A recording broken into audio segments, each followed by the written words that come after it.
안녕하세요. 힐링 토크 회복 플러스의 하근수 목사입니다. 안녕하세요. 이지입니다. 반갑습니다. 네, 목사님 반갑습니다. 우리 지희 씨는 고향이 어디세요? 저요? 네. 저는 서울에서 태어났어요. 서울? 네, 안암동. 서울 사람이요. 네, 목사님 고향은 저희가 알고 있죠. 아시죠? 안면도. 안면도 같이 가봤잖아요. 우리. 너무 좋더라고요. 네, 같이 갔다 왔는데 어땠어요? 안면도 가서 보시고. 저는 그냥 휴양지로만 알았는데 또 목사님 고향이시고 하고 같이 가니까 괜히 제 고향 같기도 하고 남달라지더라고요. 제일 좋은 게 뭐였어요? 먹는 게 제일. 자주 해산물이 좋더라고요. 저는 고향을 떠나온 지가 30년 넘어 40년 가까이 되는데 지금도 고향 가려고 하면 설레요.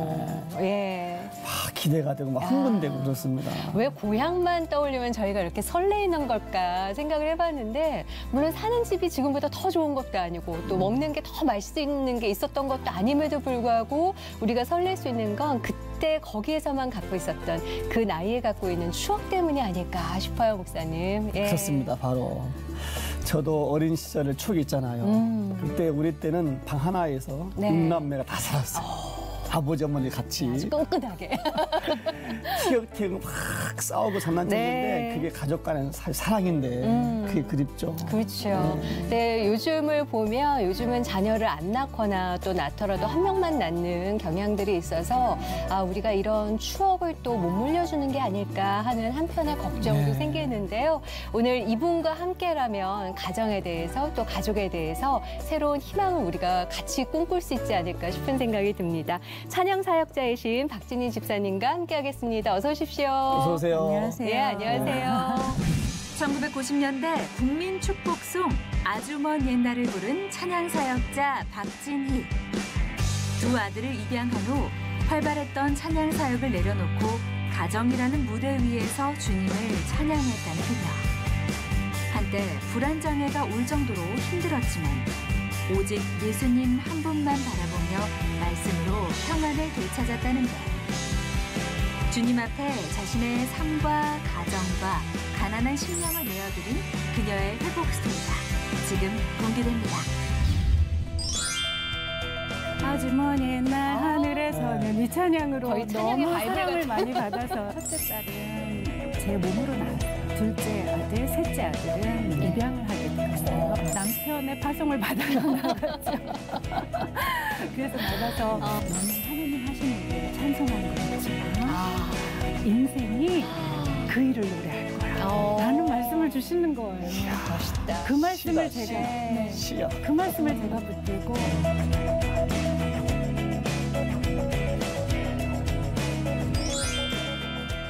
TV를 보시는 네. 분들이 저분이구나. 굉장히 반가울 분들이 많이 계실 것 같으세요. 카메라 보시고 인사 한번 나눠주시죠. 네. 안녕하세요. 찬양사역자 박진희입니다.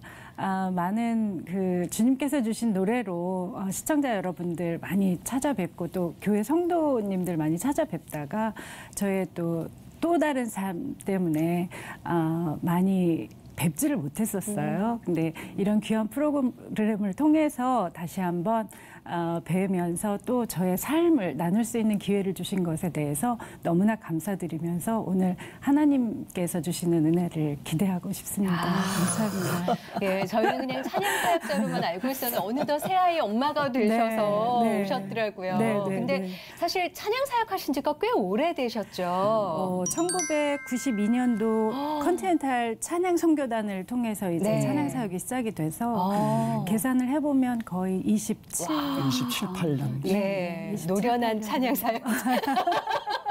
그래도 아직도 초보자 같아요, 마음은.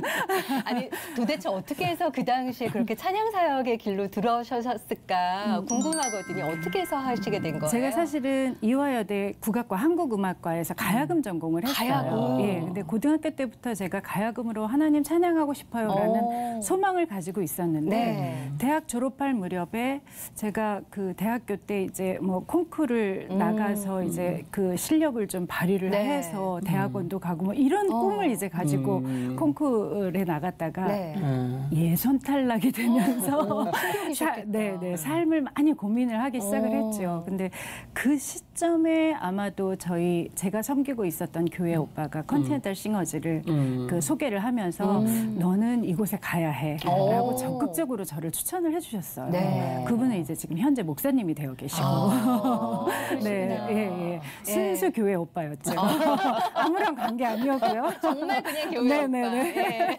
그래서 제가 그 찬양선교단에 입문을 하게 되었어요.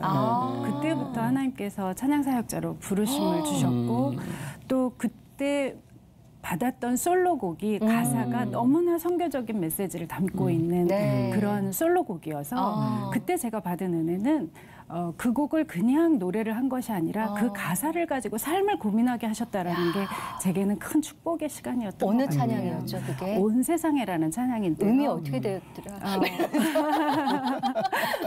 많이들은 잘 모르실 거예요. 근데 온 세상은 평화를 원하지만 어디서나 만족을 얻지 못하네. 그런데 우리는 이제 그 만족을 얻지 못하는 온 세상에 사랑이신 주님, 평화이신 주님, 소망이신 주님을 전해야 한다라고 목청껏 외치는 그런 찬양이었어요. 그 선교적인 메시지가 가득 담겨져 있는 그 찬양을 가지고 삶을 고민하면서 지금까지 이르게 된 것 같아요. 가사가 그냥 확 들어오셨군요. 찬양 그 노랫말들이. 예. 그런데 국악을 전공하신 분이 가야금, 찬양 이거 어떻게 좀 전혀 다른 길인데 접목 좀 되나요? 접목이? 노래를 하다 보니까요. 저는 국악이랑은 안 맞는 사람이었더라고요. 그때 와서 생각해 보니까. 그래서 그냥 노래하는 자로 불러주신 게 너무 감사하고 그 가야금은 그래도 제가 하나님 앞에 하나님 가야금으로 하나님을 높여드리고 싶어요라는 그 기도가 제 삶에는 살아 있었기 때문에 그 제 앨범 중에 십자가 사랑이라는 앨범이 있어요. 그 속에 이제 하나님, 제가 하나님께 숙제 풀어드려요라는 마음으로 그 가야금 연주곡 하나를 넣어서 하나님께 올려드렸어요. 언젠가는 또 쓰셨네요. 근데 한때는 또 그 창문이라는 이름 활동도 또 많이 하셨고 많이 알려졌단 말이죠. 그 선교단에서 만난 친구하고 여성 듀엣 시작이 됐어요. 그러면서 아주 먼 옛날 하늘에서는 이 찬양으로 거의 찬양의 너무 바이블 사랑을 많이 받아서요. 그렇게 사역을 하다가 친구가 사실은 그 친구랑 저랑 창문이라는 이름으로 사역을 한 것은 단 2, 3년. 그래요? 짧게 하셨군요. 친구가 미국으로 이제 이민을 가게 되고 하면서 이제 혼자 남게 됐죠. 그때 하나님께서 네 믿음을 보여라 라는 마음으로 저를 이렇게 마음을 위로를 하시면서 세워주셔서 그 당시에 이제 하나님께서 제 마음에 부으신 선교적인 삶에 대한 그 갈망들을 막 일으키셨던 것 같아요. 그래서 혼자가 되면서는 선교지로 찬양 단기 선교 사역을 그렇게 열심히 다니기 시작을 했어요. 그렇구나. 그래서 또 그런 삶을 통해서 나온 패키지 앨범이 있는 거죠. 그게 집사님 삶의 고백과도 같은 찬양곡들인 건가요? 저의 고백이에요. 그러니까 누군가가 이 노래를 좋아할 것 같아서 앨범에 싣고 하는 그런 거는 저는 못 해봤어요. 제 마음 가운데서 고백이 일어나지 않으면 저는 노래를 못하는 성도님들 몇천 명이 계신다 할지라도 그 성도님들이 다 좋아하는 찬양이시고 은혜를 받는 찬양이더라도 제 안에서 그 순간 은혜가 일어나지 않으면 부르지를 못하는 그런 성격이에요. 그래서 저의 앨범은 거의 저의 고백들이 담겨져 있는 앨범이라고 해도 과언이 아니죠. 패키지 앨범 소개 좀 해주세요. 그러니까 2000년도 좀 지나면서 마리아의 기도라는 앨범이 그야말로 창문이라는 이름을 다 내려놓고 하나님 정말 하나님께서 믿음을 보이시라고 하셨던 그 음성에 순종해서 제가 그동안 제 마음 가운데 가득 담겨져 있는 선교사적인 삶을 향한 그 갈망함들 그런 것들을 가득 담고 싶습니다.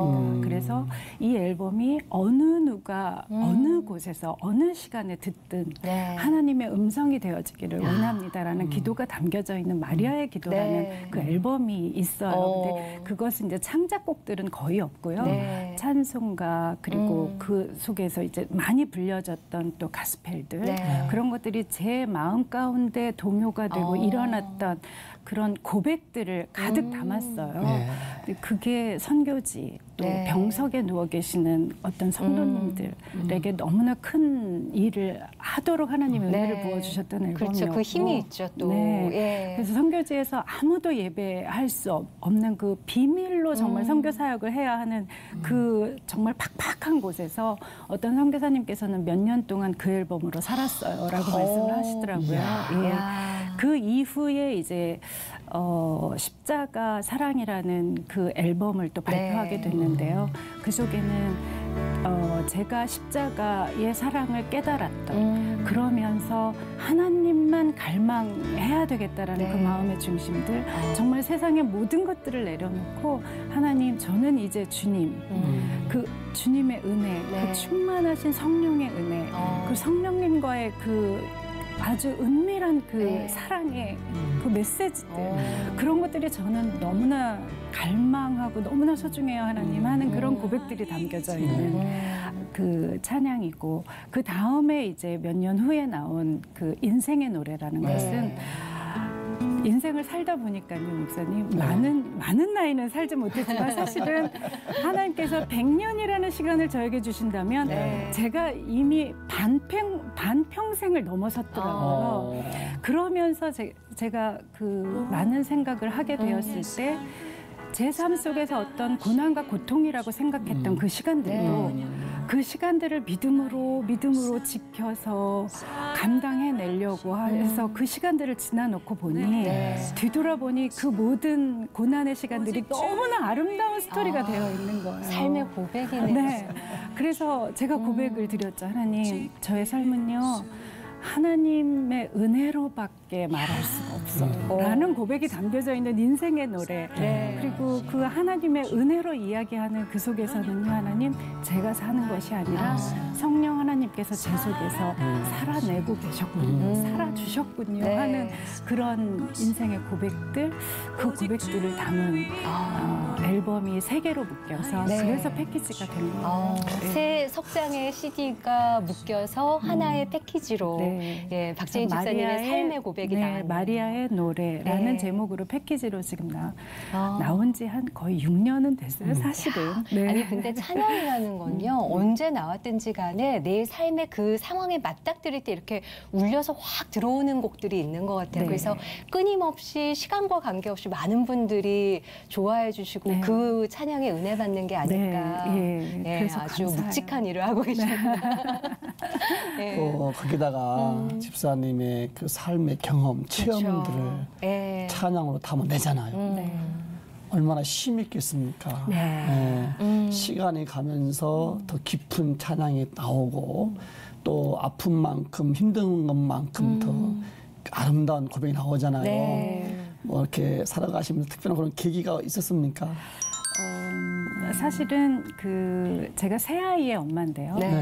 첫째 딸은 제 몸으로 낳았어요. 근데 둘째 아들, 셋째 아들은 입양을 하게 되었어요. 그 계기는 이제 저희 남편이 결혼하기 전에 저희 남편도 찬양 선교 그 컨티넨탈 찬양 선교단에서 만났는데 남편은 이제 한국 그 사역도 했지만 그 선교단은 미국에 본부를 두고 있었어요. 그래서 남편이 이제 미국 본부 사역을 동참을 해서 미국인들과 동양인 하나 저희 남편이 이제 결혼 전에 참여를 하면서 미국에 있는 80여 교회의 백인들 교회만 이렇게 찬양 사역을 함께 몇 개월 동안 합류를 했던 그런 계기가 있었는데 그때 교회를 가는 곳마다 동양인 입양아가 백인 부모님들 사이에 있는 것을 보게 되었대요. 보였군요. 그게. 그래서 그때 하나님께서 부어주신 마음이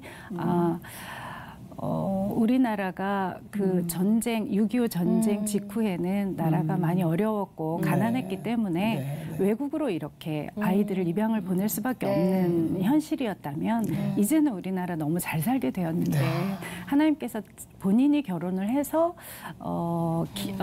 주시는 만큼 나도 입양을 하고 싶다라는 꿈을 이제 그때 갖게 되었다고 해요. 그래서 제가 결혼을 하고 나서 첫 아이 딸을 낳았는데 너무 고생을 많이 했어요. 그래서 2번 다시 제 몸으로 출산하는 것을 저는 못 하겠더라고요.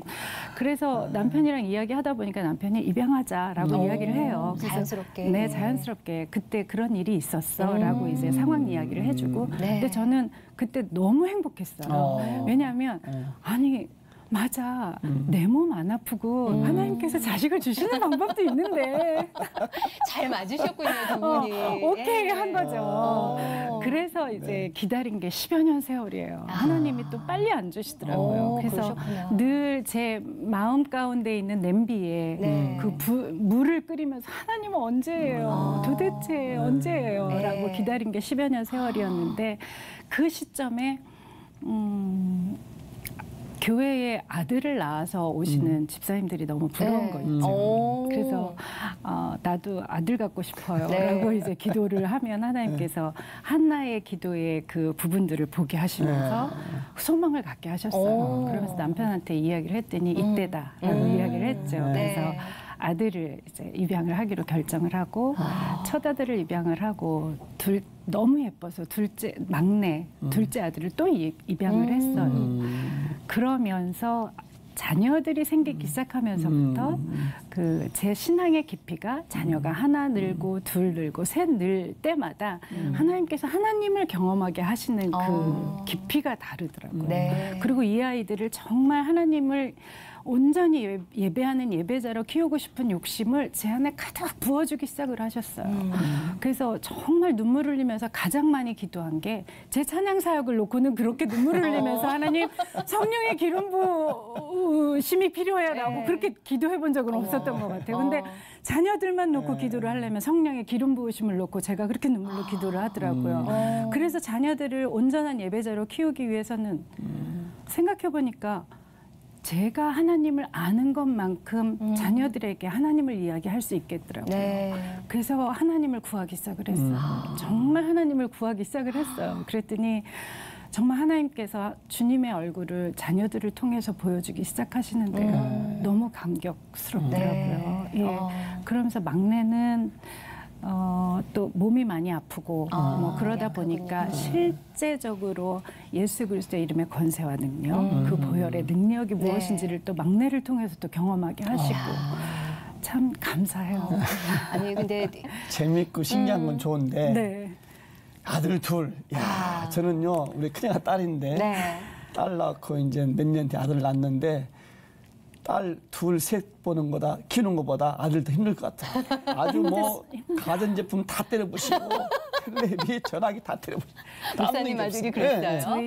근데 두 아들을 한꺼번에. 그러게요. 제가 사실은 오늘 이렇게 우아한 척하고 이야기해도 한번 얘기해 봅시다. 깡패가 다 됐죠. 두 아들 덕분에 깡패가 다 됐고요. 제가 친정에 오빠만 셋이에요. 오빠만 셋 밑에서 선머슴처럼 그 자라나게 하신 이유가 있었더라고요. 그래서 두 아들은 엄마를 제일 무서워하고요. 어느 순간 이단 옆차기가 나갈지 몰라서. 실행해 하신 적은 실행하면서 살아요. 그러니까. 죄송합니다. 아니에요. 속이 다 후련하네요. 저 엄마가 피단녀 TV만 나가는 거예요. 어쩐지 복장이 남다르시더라고요. 이 빨간 줄이 바지에. 태권도 수업가 복장이셨죠? 근데 그렇지 않으면 어떻게 그러니까 얼마나 힘들을까 아들 둘. 그럼에도 불구하고 이렇게 고운 미모를 유지할 수 있는 건 하나님의 은혜신 거죠. 성령의 은혜죠. 날마다 하나님 저는 새 아이 키우느라고 할 무엇이 없으니까 성령의 보톡스를 주셔야 돼요. 제대로 맞으셨네요.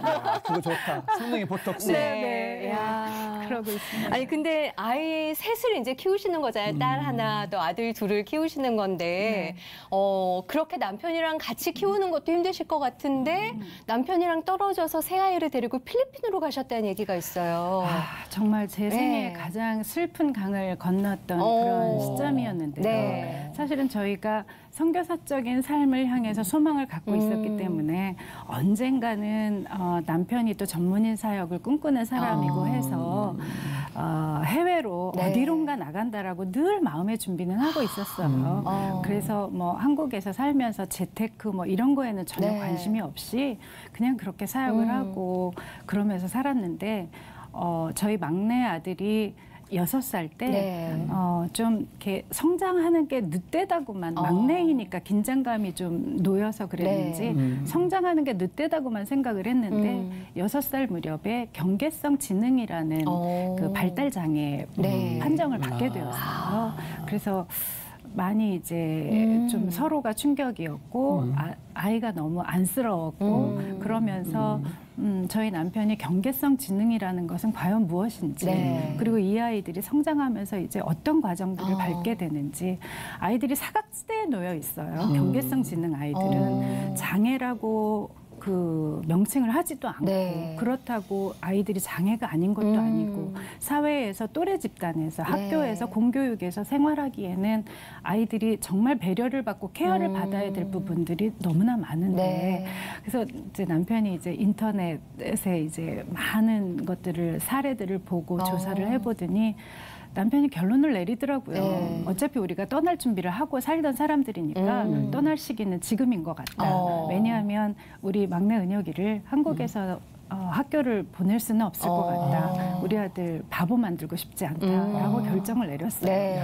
그래서 이제 떠나야 할 곳을 찾아본 곳이 필리핀이었고 우연히 그곳에 또 저의 영적 멘토가 되시는 어떤 여자 목사님께서 선교 사역으로 또 나가 계시고 해서 결정을 하고 필리핀을 갔죠.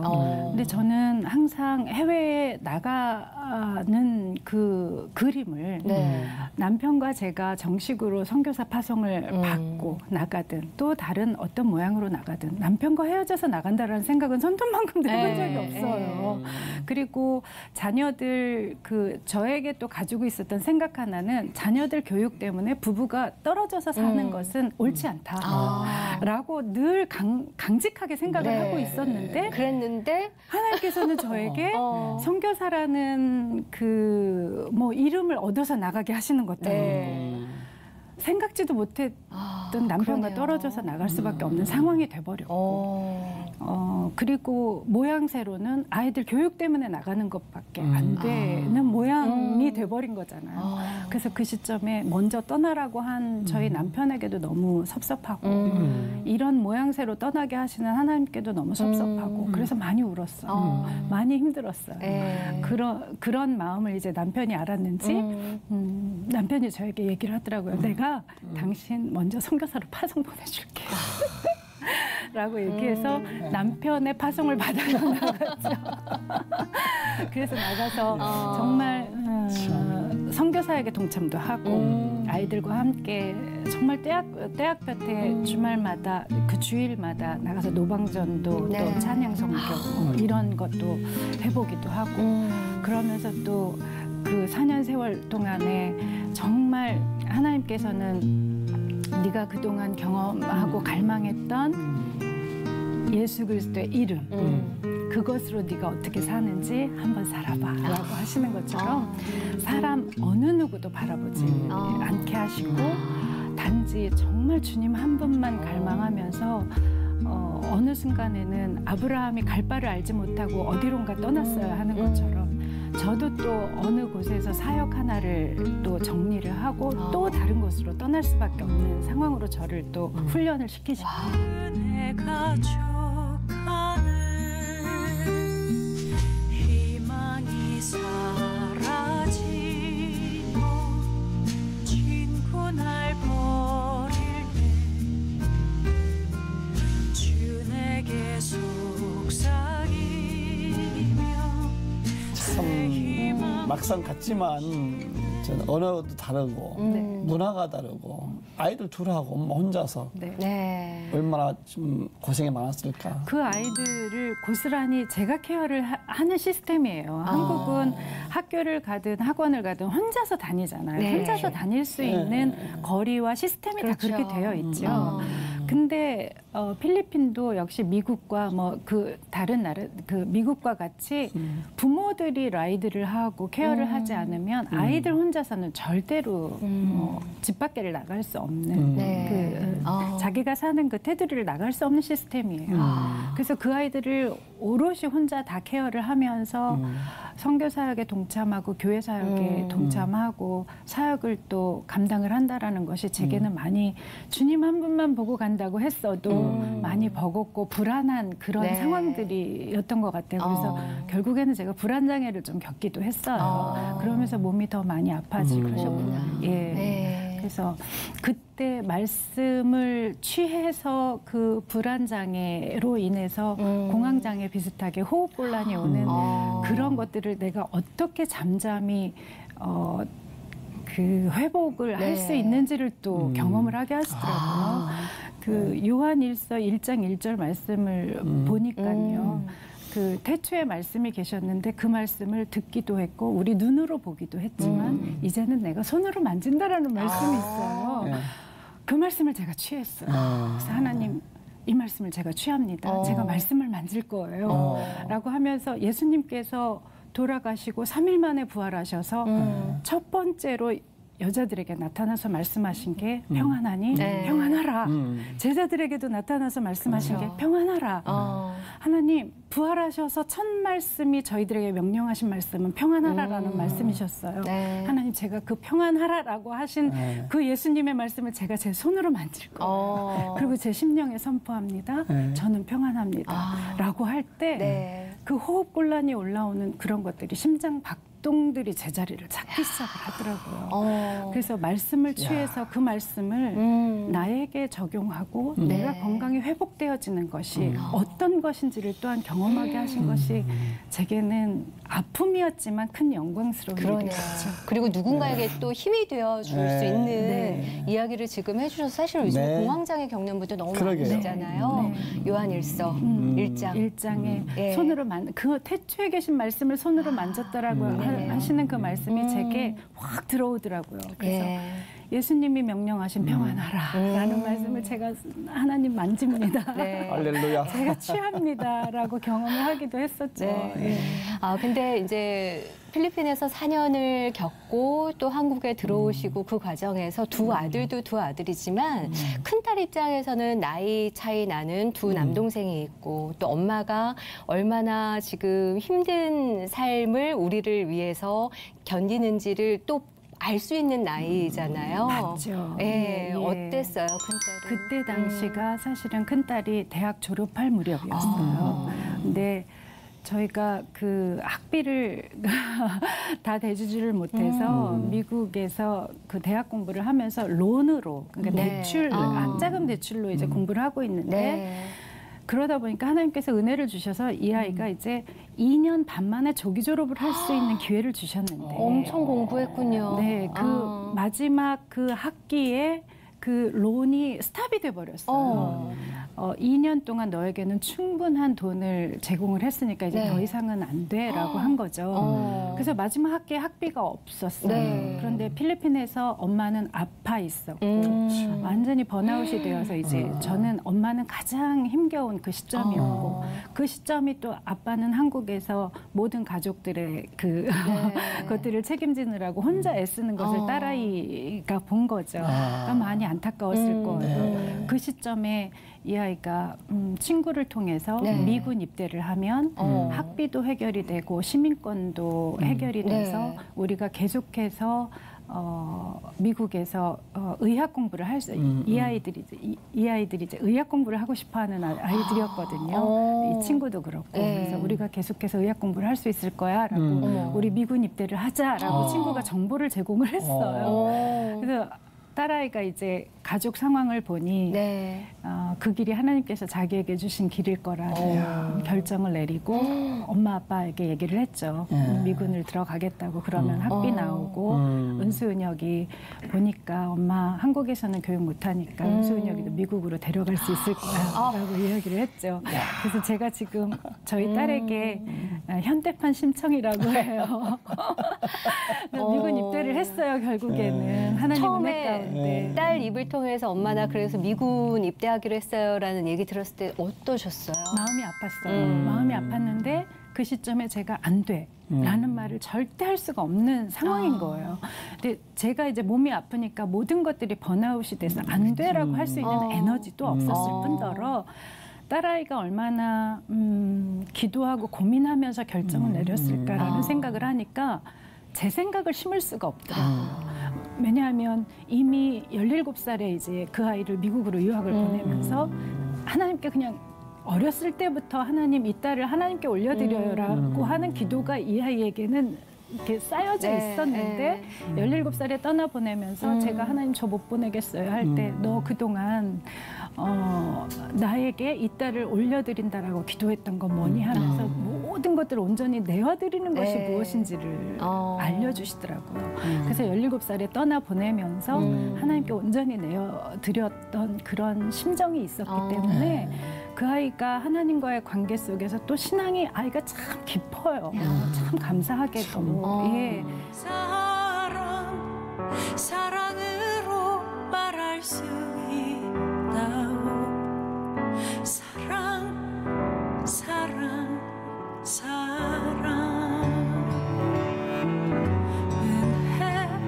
은혜로만 말할 수 있다. 그런데 보통 부모들 같으면 딸도 있겠다. 그냥 신경 안 쓰고 딸하고 오손도손 그냥 재밌게 살 수 있을 텐데 두 아들을 입양하시는 어려운 길을 선택하셨어요. 그 이유가 있으셨어요?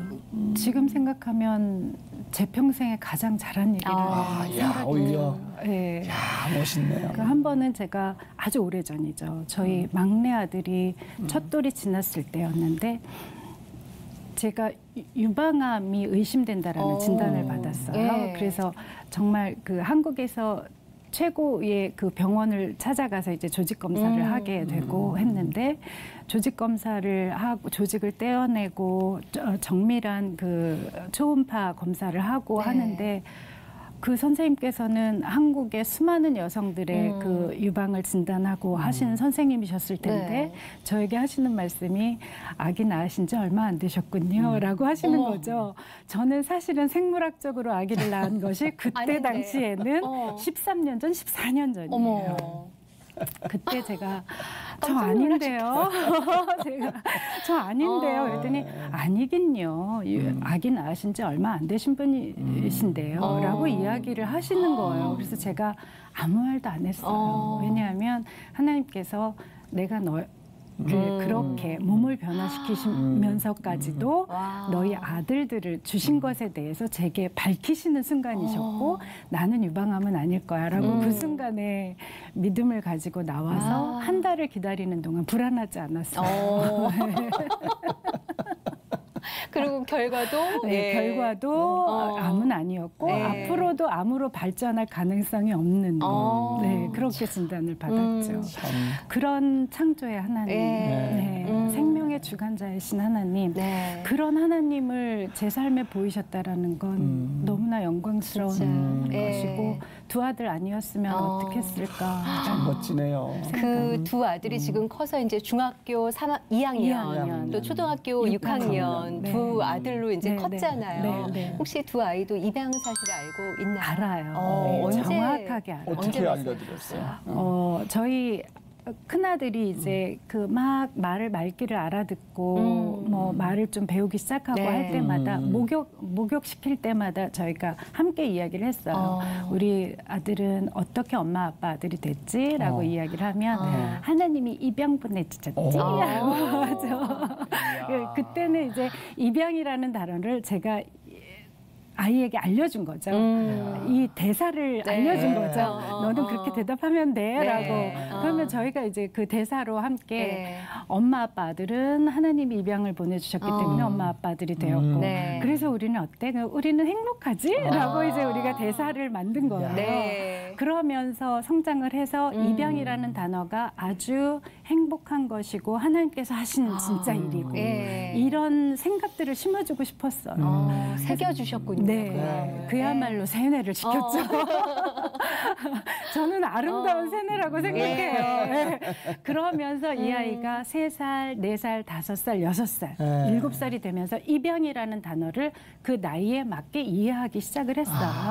그래서 근데 엄마 입양이 뭐야? 라고 물어보는 한 4, 5살 시점이 있더라고요. 네. 그래서 입양은 엄마 뱃속으로 낳지 않았지만 다른 사람이 우리 은수를 낳아줬지만 하나님께서 엄마, 아빠, 아들이 되게 하신 게 입양이야. 라고 이제 알려줬죠. 그랬더니 한 1, 2년 후에 또 침대에서 펄짝펄짝 뛰면서 물어보는 거예요. 근데 엄마, 나를 낳아주신 그분은 딸을 낳았으면 나를 책임지고 키웠어야지.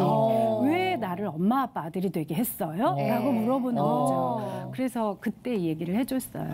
이 세상에는 몸으로 아기를 낳았어도 형편과 상황이 본인이 책임질 수 없는 상황에 놓인 사람들도 있어. 그래서 복지기관을 통해서 입양을 보내기로 결정을 하고 마음이 아프지만 입양을 보냈을 거야.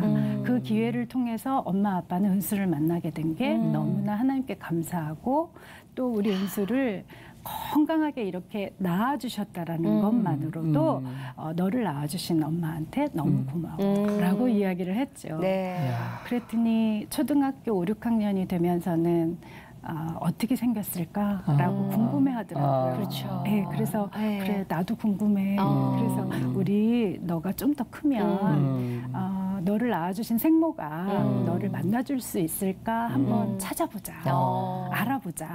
그래서 한 번쯤 만나보자. 나도 너무 궁금해. 또 너무 고마워. 라고 이제 우리가 이야기를 마무리를 했어요. 그랬더니 초등학교가 지나면서 사춘기가 오잖아요. 그 이후에는 이제 질문을 안 해요. 아주 정확하게 이 아이가 이제 정립이 된 거죠.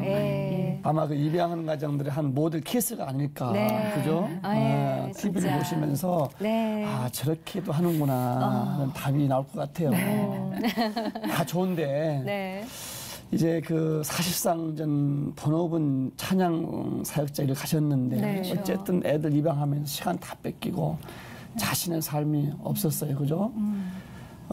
조금이라도 내가 지금 이거 좀 내 할 일도 못하고 좀 아쉽다 뭐 이런 생각 혹시 안 해보셨어요? 가끔은 그 선후배들이 아주 활발하게 찬양 사역을 하는 거를 볼 때 마음이 살짝 허전하기도 하고 세민하기도 하고 세민하기도 하고 내 모습과 비교하면서 살짝 마음에 무슨 독감 걸린 것처럼 그런 마음이 올 때가 있는 것도 사실이에요. 독감 걸린 것처럼. 네, 감기 걸린 것처럼 그렇게 올 때가 있는 것도 사실이에요. 근데 그때마다 다시 이제 그 감사로 회복할 수 있는 이유는 참 신기하게도 하나님께서 그 20 몇 년 전에 컨티넨탈 싱어즈라는 찬양 선교단을 통해서 사역을 시작하게 하시면서부터 제게는 삶을 고민하게 하시는 그 은혜가 있었어요. 그러면서 아무리 제가 무대에서 화려하게 성도님들을 만나면서 사역을 할지라도 그 무대만이 나의 노래의 무대가 아니라는 생각을 심어주신 분이 하나님이세요. 그래서 그냥 그 무대를 내려와서 설거지를 하는 싱크대 앞에 서 있다 할지라도 이게 나의 삶의 무대지 라는 생각을 어떻게 하는 은혜를 입었어요. 멋있네, 그거. 그러다 보니까 사실은 우리 두 아들과 그 우유 먹이고 기저귀 갈아주고 하는 그 타임에는 제가 찬양 사역을 다 포기하고 내려놓은 순간들이 있었거든요. 그 순간이 저는 무대의 긴장감을 내려놓고 오히려 자유와 평화를 아이들과 함께 누린다는 게 참 행복하더라고요. 그래서 참 많이 누렸어요.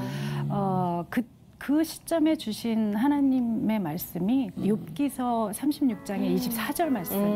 너는 하나님 하신 일을 찬송하는 걸 잊지 마. 인생이 그 일을 노래할 거야. 라는 말씀을 말씀을 주시는 거예요. 멋있다. 그 말씀을 시다, 제가 네. 시야. 그 말씀을 제가 붙들고 그렇죠 하나님 오늘 내가 우리 아이들과 뒹구는 이 집에서 이 무대가 하나님을 노래하는 무대가 될 거예요 라는 마음이 제게 있는 거예요. 네. 그러면서 딸아이가 17살에 그 미국을 가면서 페이스북을 통해서 딸아이를 보고 싶어서 페이스북을 하기 시작을 했어요. 그때 이제 인생의 노래라는 타이틀로 저의 일상을 올리기 시작을 했죠. 예.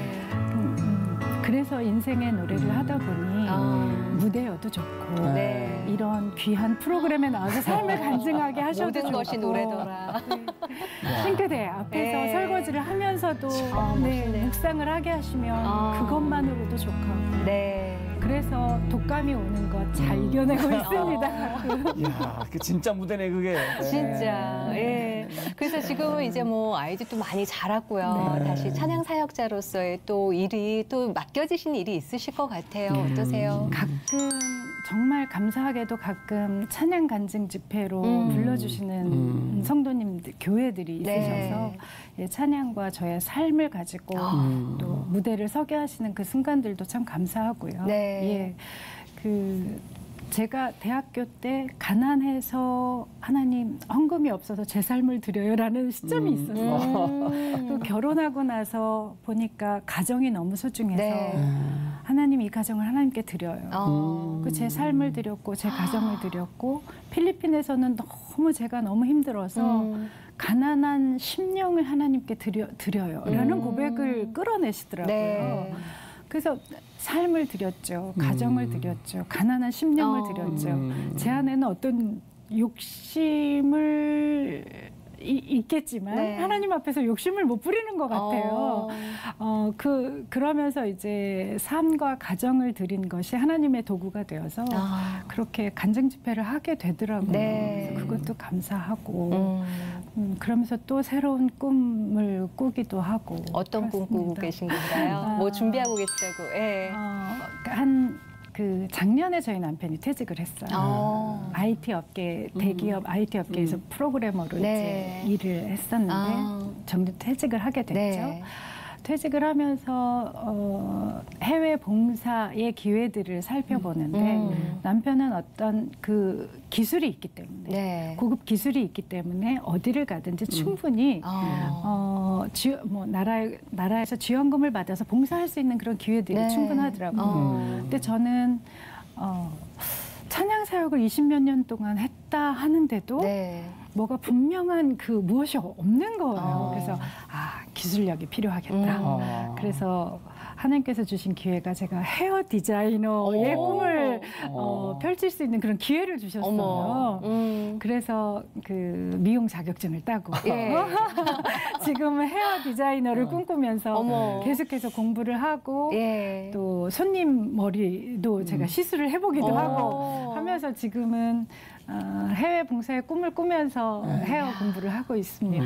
삶의 초점이 계속 하나님이시네요. 그 도구 사용하는 것만 바뀌셨지. 너무 귀하세요. 다음번에 혹시 나오시게 되면은 헤어 디자이너 헤어쇼를 한번 해야 될까요? 그게 찬양 무대였다. 야, 진짜. 저 이지희 씨 각본에 없는 건데 찬양 사역자신데 그냥 놀려 보내드리기가 참 아쉬워서 반죽 없지만 축복성 좀 한번 좀 들려주고 들어가시죠. 저를 오늘의 이 자리까지 이끌어 주셨던 그 귀한 그 국민 찬양, 기도 찬양이죠. 아주 먼 옛날 하늘에서는 당신을 향한 계획이 있었죠. 하나님께서 바라보시며 좋았더라고 말씀하셨네. 이거 안 들었으면 정말 후회할 뻔했습니다. 막 이 소름이 쫙 돋아갔고요. 순간 드는 생각이 이렇게 원조의 목소리로 아이들을 키우셨을 거 아니에요. 아이들을 축복해 주시면서 그 아이들은 얼마나 좋았을까. 지금 한번 이렇게 직접 듣는 것도 이렇게 전일이 오는데. 오늘 방송 보시는 분들이 그분이었구나 그럴 것 같아요. 그렇죠. 야, 어떻게 이렇게 목소리가 안 변할까요? 뭐 네. 많이 변했어요. 변하신 건가요? 목소리도 예. 예쁘시고 뭐 마음도 예쁘시고 삶 자체가 신앙도 삶 자체가 참 아름다우시네. 진짜. 감사합니다. 진짜 그 오늘 삶을 온전히 고백해 주시면서 주신 은혜가 너무 커서 네. 시간이 너무 빨리 가고 너무 귀했다라는 생각이 드는데 귀한 삶 나눠주셔서 너무 감사하고요. 감사드립니다. 의의 길로 또 건강히 잘 가시길 또 응원하겠습니다. 감사합니다. 감사합니다. 어떠셨어요? 감동이 너무 와서요. 예. 참 이렇게 아름다운 삶의 이야기를 듣는 우리가 네. 행복했습니다. 그러니까요. 하나님의 자녀를 주실 때 그 부모님에게 하나님의 마음을 주셔서 잘 돌보게 한다는 말씀 있잖아요. 네. 집사님에게 두 아들을 선물로 보내셔서 하나님 마음으로 잘 돌보게 하시고 네. 또 찬양의 길을 가시는데 멋지게 승리하셨으면 참 네. 좋겠고 정말 이 시간 함께 우리 같이 박수 응원했으면 참 좋겠습니다. 그리고 말씀드리면서 계속 생각나는 건, 무슨 일이건 간에 주님이 우리에게 부탁하신 일, 우리가 할 수 있는 그 일을 주신 주님을 바라보면서 그 일이 무엇이든지 간에 그 순간에 주님을 찬송하며 주님의 표대를 바라보고 간다는 거, 그게 참 삶의 귀한 나눔이 아니었나 싶은 생각이 듭니다. 같이 오늘 주님 표대 바라보면서 오늘도 승리하셨으면 좋겠고요. 평안한 하루 되십시오. 감사합니다. 감사합니다.